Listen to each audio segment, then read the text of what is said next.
फुंनि समाव दैमालु बर', रनजित बर' आरो जोंहा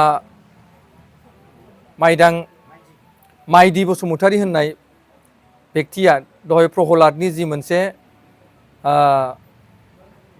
प्रेस मिटनि गेजेरजों जि बाथ्राखौ बुंनानै बिथांमोना गावसोरखौ इउपिपिएलनिफ्राय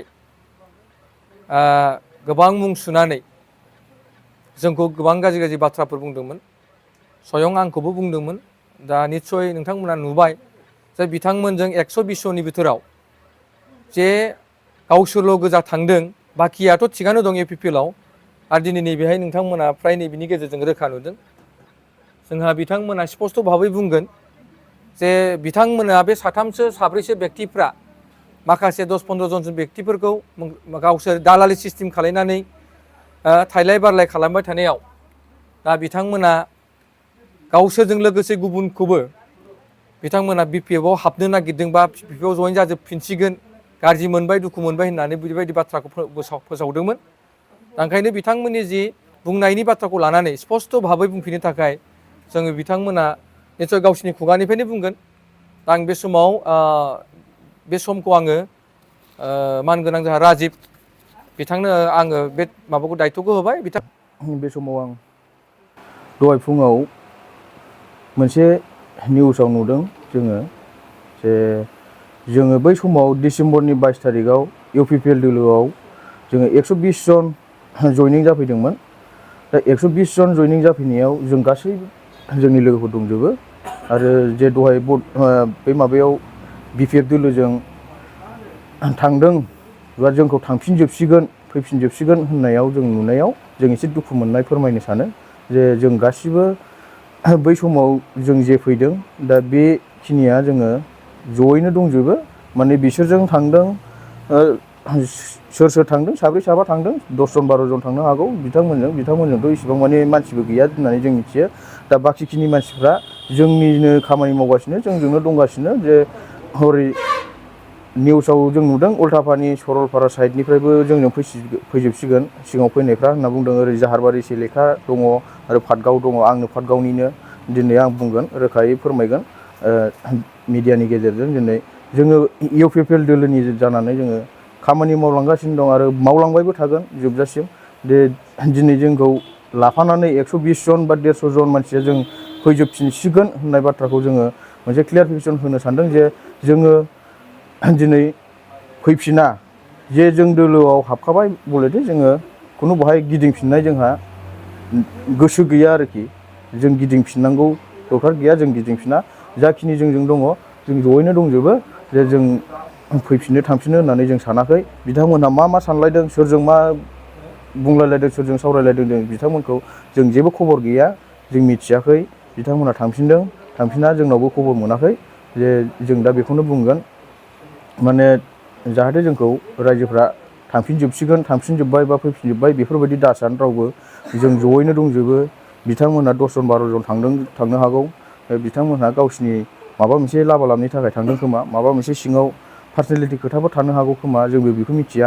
दिनै जोङो सरकारनि पार्टिनि जोङो मोजां खामानि मावलांनो होननानै ओंखारबोदों। जा जों इउपिपिएल सरकाराव गोरोबफैदों बिपिएफ दोलोनिफ्राय जे जों बिपिएफ दोलो नागारना फैखाबाय बलेथे जों इउपिपिएलजोंनो जोबजासिम जों खामानिखौ मावलांनो सानदों आरो मावलांबाय थागोनबो।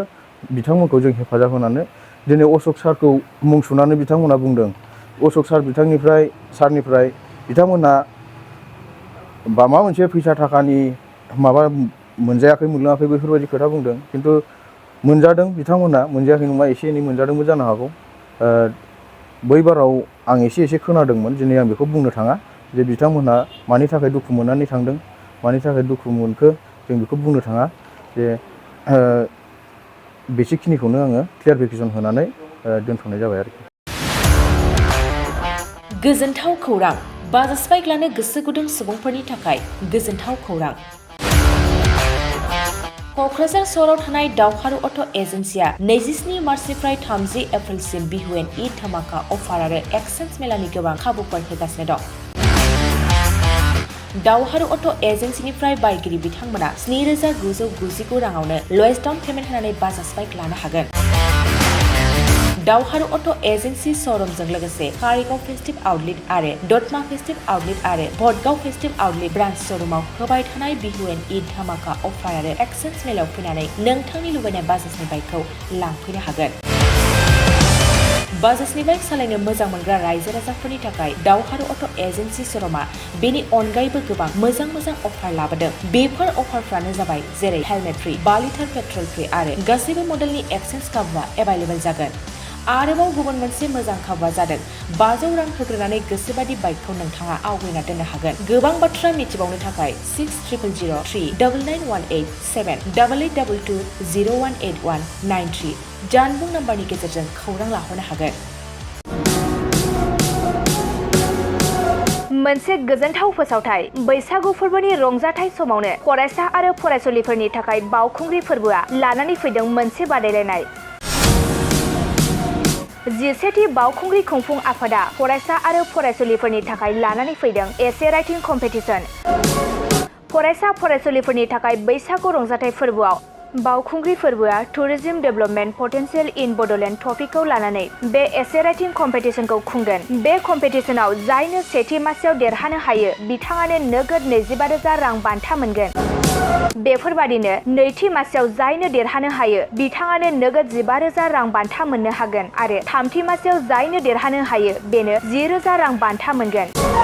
बावखुंग्रि फोरबो खुंफुं आफादा बादायगिरि फरायसा फरायसुलिफोरनि थाखाय माखासे नेमखान्थिफोरबो होखादों। बेफोर नेमखान्थिफोरनि गेजेराव दं सासे फरायसा बादायारिया 18 बोसोर बैसोनि गोजौआव कलेज एबा इउनिभार्सिटि फरायनाय जानांगोन आरो बे फरायसा बादायारिया बिटिआर ओनसोलनि जाथारनांगोन आरो बादायारिया बैसोनि फोरमान बिलाइ जेरै 10 थाखोआव फरायनाय एडमिट कार्ड एबा आधार कार्डखौ जमा होथारनांगोन। फरायसा बादायारिया गावनि जानबुं नाम्बारखौबो होफानांगोन आरो बे एसे राइटिं कम्पिटिशनाव इंराजि एबा बर' रावजों 800निफ्राय 1000 सोदोब लिरनांगोन। फरायसा आरो फरायसुलि बादायारिफोरनो बेखौबो मिथिहोनाय जायोदि फोरमान बिलाइ जमा होनाया फैगौ 10 एप्रिलाव जोबथा जागोन आरो बे एसे राइटिं कम्पिटिशननि फिथाइखौ फैगौ 12 एप्रिलाव फोसावगोन। गोबां बाथ्रा मिथिनो थाखाय 9678278934 9395532495 जानबुं नाम्बारनि गेजेरजों खौरां लाहरनो हागोन।